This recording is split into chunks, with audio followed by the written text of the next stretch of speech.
Welcome to the Roots of Rhythm podcast. My name's Mike Menza. I'm Owen and Lankes. And we're here to talk about some music history, some music influences, everything. So let me start off saying that me and Owen met in college. And, I walked in with an amp and a guitar. And I knew, I felt the vibe. I knew Owen was into this stuff. And it was like right off the bat, jamming every night, having fun. It was like the break of my playing. I always played guitar, but I really didn't get into it like that until me and him played all the time. So we played all the time. We really did. And to the point where cops were coming to the door thinking there's parties, but that's another story. But we were just jamming. So now, Owen, we got a few tunes to talk about, right? Yep. We're gonna talk about Pat with the whiskey. Yeah, there you go. Amen, so my buddy Pat is here as well. Who just poured him a glass of whiskey, some good whiskey. And he's a kick-ass drummer, and I'm gonna have him on one at some point. But he also went to college with us, and we're rock and roll buddies. Yes, sir. So the first tune. Let's get after it. Yes, sir. Yeah, what was your first tune? First tune is one of my favorites, one of the old rock and roll favorites. "Call Me the Breeze." Yeah, by John Weldon Cale, also known J.J. Cale, baby. J.J. Cale, that's right. So J.J. Cale recorded this back in 1970. Did not release it until 1972. This was after Eric Clapton picked up his After Midnight recording. J.J. Cale recorded After Midnight in 1966. Eric Clapton heard the song, loved it, recorded it in 1970. Those royalties allowed J.J. Cale to produce his first album, Naturally, which, "Call Me the Breeze," was the first track on his debut album, which is just so kick-ass to me because... And that tune kicks ass. And that's his first tune. Yeah. That's his debut song. It's just so cool. And that song, kind of made his career, but we'll get to that. It starts off, here's one of your old rock and roll favorite friend, shuffling on down the road. Yeah. Shuffle on down to Broadway, which is just so cool because to say, here's one of your old rock and roll favorites on your debut song, he already knew that, he was playing good stuff, all that. So he knew he was a good creator. It was from the heart. It was new. It was fresh, and people like Clapton, they know good music and they know what it feels like. I saw this interview by J.J. Cale, and he talked about how on that album, Naturally, he did not have all the money in the world where he could afford all the expensive equipment, all this thing. So the sound was a little bit dirty. Yeah. And that is what I love about him, and what I think a lot of people do is the kind of the guttural feeling of J.J. Cale. Sitting there, it's just him, guitar, bass player, and maybe a drummer. Yeah. That kind of thing, and just getting raw. Exactly. So, anyways, this particular song, it just paints this beautiful picture of being on the road, not a care in the world. They call me the breeze. I keep blowing down the road. That kind of thing. Genius really is in simplicity. Just steady 12-bar blues. You could all picture that good it. stuff. It's like a movie. You could picture the tune. Neil Young said this about J.J. Cale after this song came out. Most of the songs in the root and the riffs, the way he plays the fucking guitar is so ... great. And he doesn't even play loud either. I really like that about him. He's so sensitive, which, you hear J.J. Cale. He plays these tiny little fucking riffs in between, lyrics, and it's just so beautiful. Holy shit. Not too much. The soul is in there. The soul is in there. Yep. What's the quote? Where's the soul? The spaces in between the notes. There it is. Musically, he's actually more than my peers because he's got that thing. I don't know what it is. Oh, Neil Young about J.J. Cale. Oh, hell yeah. I love Neil, man. Buddy. Heck yeah. Song ends from the J.J. Cale version. I might go out to California, might go down to Georgia. I don't know. Exactly. Yeah. Yep. The album, naturally, it's huge success, leads to many covers, but it kind of leads us into the next version of the song, which is the Lynyrd Skynyrd version, which is awesome. The Lynyrd Skynyrd version, they took it from there, and the royalties from that song allowed J.J. Cale to continue to play the music he wanted to play for the rest of his career. From this one fucking song. This one song, like imagine you don't have to listen to a producer. You can play whatever you want. You can play the music you want to, just because from one song, his debut song on his debut album. Yep. Really cool. Really cool. That version is kick-ass. I mean, they took it to another level. No kidding, man. no kidding. Rest in peace, Ron. This is Lynyrd Skynyrd's second album, which Call Me the Breeze is on. It's on the same album as Ballad of Curtis Lowe, Needle in the Spoon, Don't Ask Me No Questions. Oh, yeah. And, of course, Sweet Home Alabama, so everybody and their mother bought this album. Everybody and their mother heard this album. Everybody heard Call Me the Breeze. J.J. Cale was a fucking rock star immediately. Oh, yeah. They wanted to show their respect. They wanted to bring... That's the importance of this. Exactly. You know what I mean? They brought attention to someone who was great that people didn't notice, and they wanted that for them. You know what I'm saying? Exactly. Yeah. Exactly. It was a great song. Everybody loved it. It was so down-home country feeling. Oklahoma boy. They loved them. On the Lynyrd Skynyrd album, they added the lyrics... Well, I dig you, Georgia Peaches. Makes me feel right at home. They added that whole line, and, of course, the Southern Country Boys loved it. They loved all that stuff. So that was great. That's really what skyrocketed their success on that second album, of course, with Sweet Home Alabama. But that was the number 2 song on that album. I didn't know that. And then really where I had fun this week researching all this was J.J. Cale died in 2013. Yep. He was Rest in peace. A little sick for a while there, but it was really after that in 2014. Eric Clapton came out with the 2014 album The Breeze. Yeah. An appreciation to J.J. Cale. And beautiful. He Go was, check it out. He was so broken up about JJ's death, John's death, and kind of what happened is he called anybody that knew him. Said, you knew him, you knew how he played, you played with him, let's record a song. So that album, The Breeze, it was all J.J. Cale written songs with particular artists. So let's see here. Artists, Tom Petty played on this. Mark Knopfler of Dire Straits, John Mayer, Don White, Willie Nelson, Derek Trucks, Christine Everybody wanted to Lakeland, which was J.J. Cale's wife on the final track, which is really, really cool.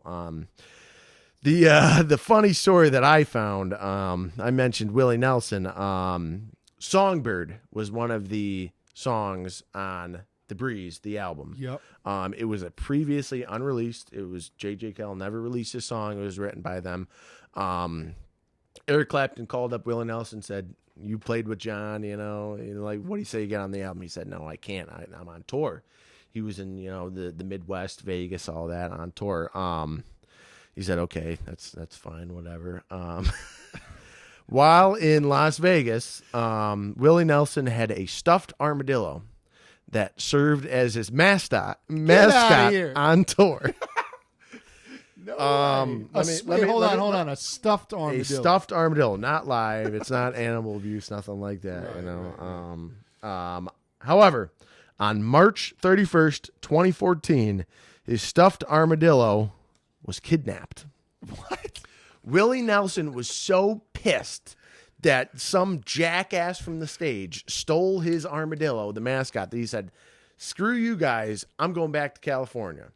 And he quit the tour. That gave him the week-long break that it took to get on Eric Clapton's album and record Songbird by J.J. Cale on the album The Breeze. What? Get out of here. Isn't that cool? Oh, my God. They kidnapped his armadillo. They kidnapped his armadillo. I will add, the armadillo was returned a few days later. It was. Oh, what a good man. Yeah. But that's Call Me the Breeze. That's JJ Cale great. on through. Yo, I can't believe you found that. Yeah. I've Isn't never that funny? heard that story. Yeah, that's pretty That good. is awesome. The kidnapped armadillo. So what do you got, Mikey? All right. So, I guess my first one. Oh yeah, everybody knows it. So I want to pick one that everybody knew, which is Crossroads.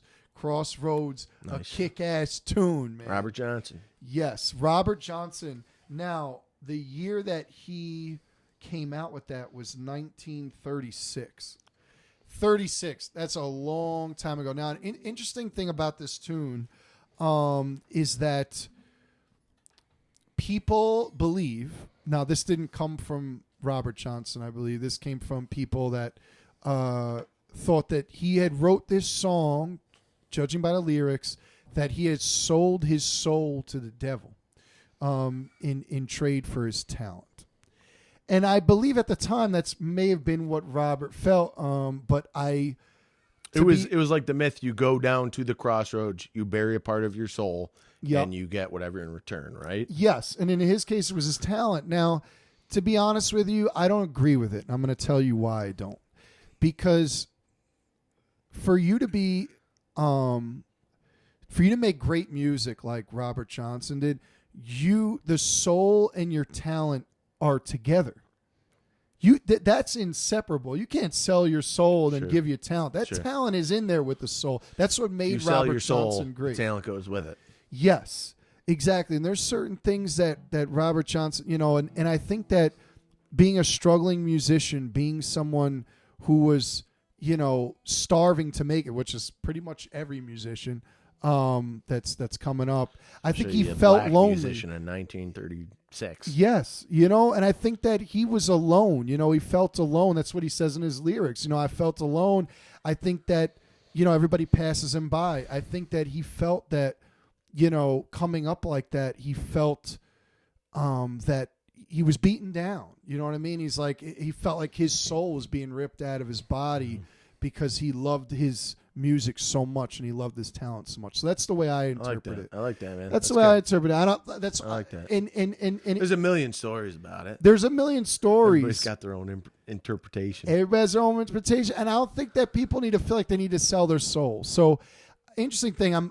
It's great you brought up Eric Clapton because I love Eric. And with Cream, they came out with Crossroads, and I watched an interview. I wanted to take a quote from it because Clapton describes it so well. Like I can't describe it like him. He said there's a style that he plays that is sort of across tempo.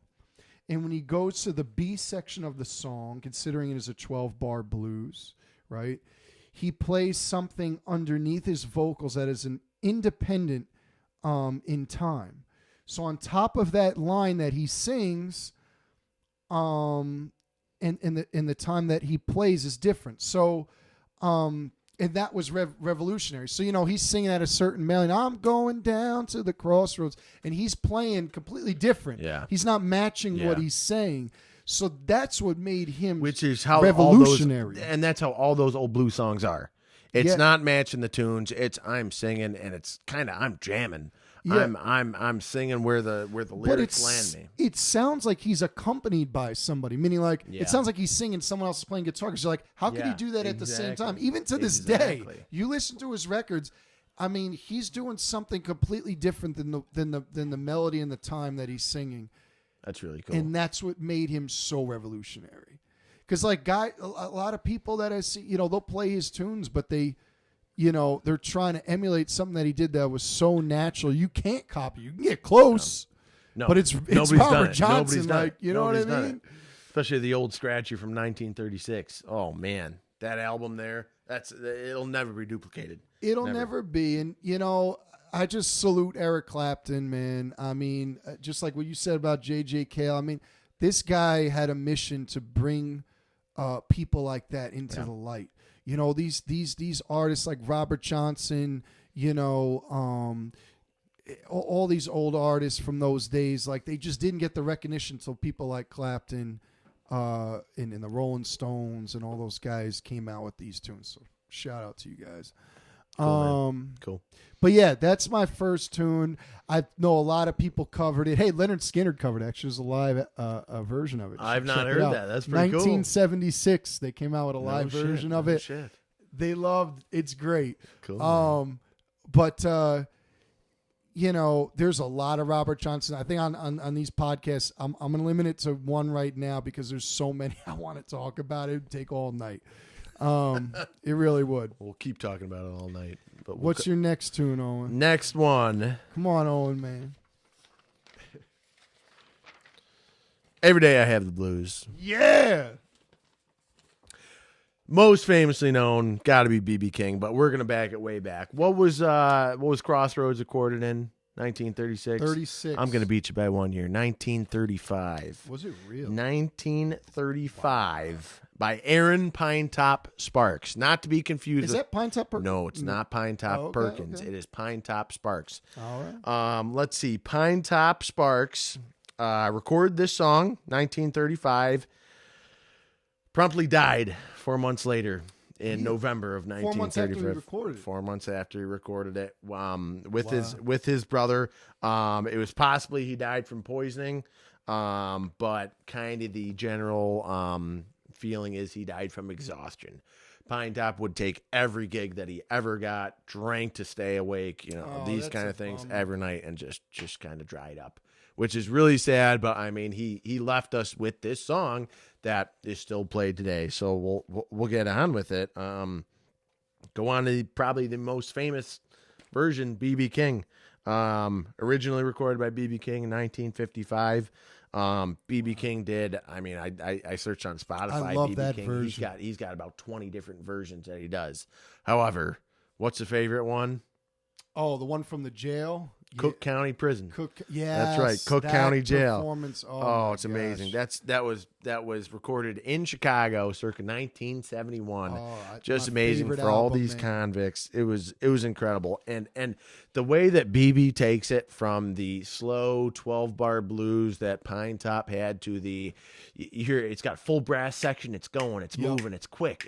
It's amazing. And it's just, yes, it's a blues song, but it's uplifting, which is kind of what you needed for a playing for a prison full of inmates, which is really cool. That's kind of what he needed to do. They don't do that kind of thing anymore. Let's make that a point, though. A lot of people think that the blues is like sad. No. It's uplifting you from your struggles. Exactly. Right? Exactly. Yeah. And hell, I've been through this. Yeah. I can get through it. You got through it. I'm going to get through it too.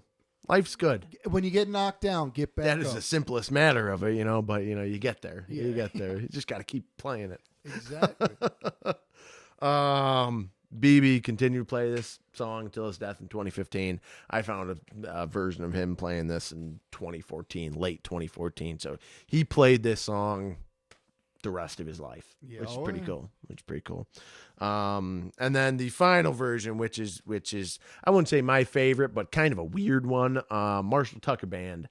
They did it. They did a really cool version of it. I gotta hear that. I've never heard that before. The intro is over a minute long with Toy Caldwell on the guitar solo. Oh, he's just monster, going man. Nuts on the Gibson. He's it's about a minute and a half of him. No drums, and it's the Marshall Tucker Band. It's a huge band. It's just him up there, just going nuts. It's really cool. They really bring in the transitions to this song. They go high, quick, slow, all these things, and it's almost like Mountain Jam by the Allman Brothers Band. It kind of has that vibe along to it. Really heavy Southern rock influence, all this stuff. One funny little fact I did find about the Marshall Tucker Band. Do you know where the name the Marshall Tucker Band comes from? No. So it sounds like it's a member, but it's not. Marshall Tucker was in fact a man.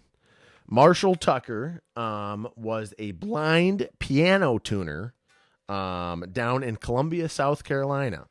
Really? Yeah, back in the day, the Marshall Tucker Band, who was unnamed at that time, had rented out a music hall from said Marshall Tucker, and they were rehearsing, jam, and all that stuff, and the key that the proprietor had given them had on there property of Marshall Tucker. Get out of here. took a look at the key and said, wow, it says property of Marshall Tucker. And he turned up and said, let's call ourselves the Marshall Tucker Band. Get out of here. And the name stuck. And there's to this day, they're still playing Oh, as man, the that's Marshall Tucker awesome. Band. Sad story. Marshall Tucker, the original Marshall Tucker, died just back on January 20th, 2023, a few weeks ago. Really? Yeah. At the ripe old age of 99. Wow. Blind. 99. Yep. Piano tuner to the day he died. Get out. Yeah, isn't that cool? That's wild. I never heard that. And it's kind of like one of those things that you just take for gospel. And oh yeah, the Marshall Tucker Band, I know them. You don't ever really think about who's Marshall Tucker. That makes that band so much cooler than they already are. That's cool? Awesome. Kind of reminds me, when we were sitting back on Ackerman and what should we call our band? And sit back there for 3 hours. I don't know. Let's call ourselves the Frontier. Yeah. Sure. Yeah. Yep. And we loved it. It was great. Yep, It was just like the hotcakes. Yeah, exactly. Yeah, what do you like? But no, it was Sam. Shout out to Sam. Sam was like, what do you like, waffles or pancakes? And we were all like, hotcakes. Yeah, hotcakes. Let's name that the band. Yeah. All right. Nice. That's all of mine. What's left for you? I got another one. So this tune I love, Good Morning Little Schoolgirl. Ooh. Good morning, Great little school. Yes. Girl. Good morning. Yes. Nice. That tune was written by Sonny Boy Williamson in 1937. Hell yeah. So we got 35, 36, 37. All this stuff's getting written at a very tight time. Think about that time, too. I mean, music wasn't a thing then. It was, but I'm saying it wasn't as backdoor jazz. It was backdoor jazz, and it kind of took the next step into blues from there. Yeah, it wasn't this it wasn't prominent in our American culture. Yeah. Sure. You know what I'm saying? Sure. Like it just wasn't as deep as it is now. So anyway, he wrote it, and that's a great tune from then, recorded unbelievably. And then there's Muddy Waters, which everybody's got to love Muddy Waters, man. Muddy, man. He's badass. I love Muddy Waters. And it's a great version. Then we get to the Yardbirds did it. You ever heard the Yardbirds? Yeah. It's completely different than Muddy. Well, they're pretty different in general. And that was tight. So, Muddy Waters was 1963. Yardbirds was 64. So they said, hey, let's try to change this tune and make it way different. Which is pretty cool. Then Taj Mahal does it in 69. Nice. Does he bring it back? Oh yeah, he brings it back. I've never heard that version. It's you gotta listen to it. Yeah. So now then 10 years after does it, and they always rock everything. Yeah. You gotta love 10 years after. I mean, they kick ass. But I gotta shine a light on Johnny Winter. Johnny Winter and that live album is a kick ass album. And that tune is my favorite ever. The way he does it with Rick Derringer and those guys, man. Oh my gosh. It's I got live. Johnny Winter's pick right here. Yes, and I gave Owen Johnny Winter's pick. That is Johnny Winter's pick from the auction. Check it out. Great version, 1970 live. And I just feel like Johnny Winter, I want to talk about him for a second because I just feel like the guy didn't get enough credit that he should. I mean, his heart was in the blues. I mean, they had to kind of push him to do rock. I mean, he's a kick-ass rock and roll player, but they kind of pushed him to do that. His heart was in the blues. Which you can tell because he's still, all of his rock songs, kind of a 12-bar blues. Yeah. He brings it back. He brings it back no matter what. Yeah. I mean, he was old school. And the thing about him was he wanted to bring a light to Muddy Waters. Now, there's an album with Johnny Winter and Muddy Waters. Exactly what you're talking about. That album, Johnny's just going, yeah. The whole time. Yeah. And Muddy and everybody's loving it. He loved them so much. And he wanted the world. He was another person like Eric Clapton and those guys that wanted to bring these musicians out of the woodwork and show all the suburban America that didn't really, I shouldn't say suburban. I just mean the general like main culture of America that was into more poppier stuff. They're like, hang on a minute, shine a light on these guys, because you wouldn't have that music without these guys. No, exactly. You know what I'm saying? So they kind of brought it out of the woodwork, and so just salute to Johnny. Johnny Winter passed away. I kind of wish more people would do that these days. There's sometimes I don't listen to the radio much, but it's every so often, and I will hear a pop song on the radio, and I'm like, holy shit, this is a blues song. Right? And, people love it, but, they don't really understand where it comes from, why they love it. The artist might. Exactly. But the listeners. Exactly. And I kind of wish that went a little bit further. Everybody's in for a penny, in for a pound, that kind of thing. If you don't know the blues, then you're not going to understand the music you're listening to now. So all of you. Well said. Well said. Right? That's cool. I want to end on That's that real note cool. because you want to know something? I want all of you watching this to go do your homework, go check out these records. Everyone we talked about, replay it if you don't remember it, because I want you to go and check out these albums and check out these tunes and do your own research, because it's fun. It's fun. You find these interviews from these old guys back in the day, and they're just the stories, the music, where it comes from, all that. It's a lot of fun. It's cool. Really cool. I wanted to shine a light on Owen on this one, man. He's got some cool influences and backgrounds, and he gets it. He gets it. So doing my best. Cheers for you to doing this, man. Heck yeah, brother. Hell yeah, buddy. It's a hell of an Roots idea. are rhythm, and always remember, rock and roll. Rock and roll. Have a good one, y'all.